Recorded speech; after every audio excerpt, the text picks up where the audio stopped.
And today is August the 5th, and we are in Acts chapter 7, looking at verses 6 through 8. Stephen is addressing the Sanhedrin on serious charges of blaspheming Moses and God.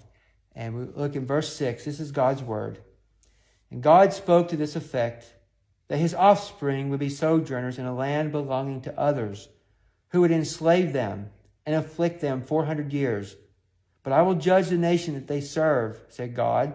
And after that they shall come out and worship me in this place. And he gave him the covenant of circumcision. And so Abraham became the father of Isaac, and circumcised him on the 8th day. And Isaac became the father of Jacob, and Jacob of the 12 patriarchs. Well, the point Stephen wanted to make with them is that God had a people before there was a temple, before they possessed the land. Now the Jews thought God was contained in the temple and in the land.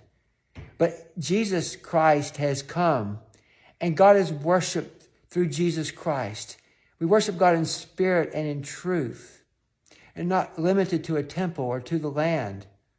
And Stephen wanted them to understand that God had his people, and they were sojourners in a land. They were captive in Egypt, and they were afflicted there. But God remembered his people. God had not forsaken them. God knew who they were. Why did God redeem the Israelites from Egypt? That they might worship him. That's why God rescued them. That's why God saves people today, that we might worship him. God doesn't need us. God doesn't need anyone. God saves us so that we might worship him. And Stephen gives another point of this old covenant history of the Jews, and that is the covenant of circumcision. The language that Stephen uses is, and he gave him the covenant of circumcision. This was a gracious act of God. God gave Abraham a covenant of circumcision. He didn't have to. He didn't have to redeem Abraham. He chose to. And this this covenant we can see in Genesis chapter 15. God cut a covenant. And we see this visual picture of this ritual that God makes with Abraham of this covenant.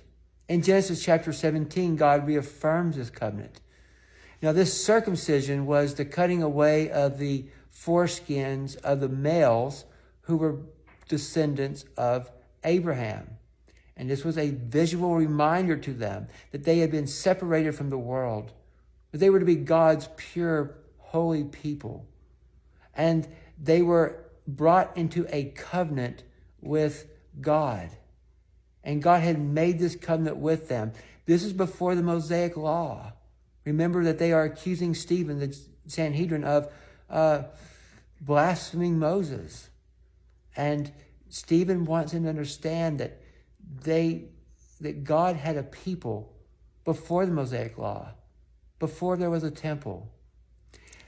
Israel, in their history, were not always faithful to God. And there were times when they were disobedient to God and they found themselves in gross idolatry. And God judged them. They would be exiled from the land. And these Jewish authorities who were accusing Stephen, they too were under God's judgment because they were rejecting the grace of God in Jesus Christ. That all those who reject Christ are rejecting God and are under God's judgment.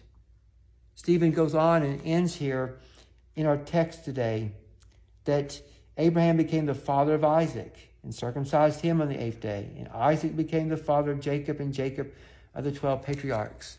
From Reuben to Benjamin, the 12 tribes of Israel. Again, the point that Stephen was making with them is that God had a people for himself before there was a temple or they possessed the land.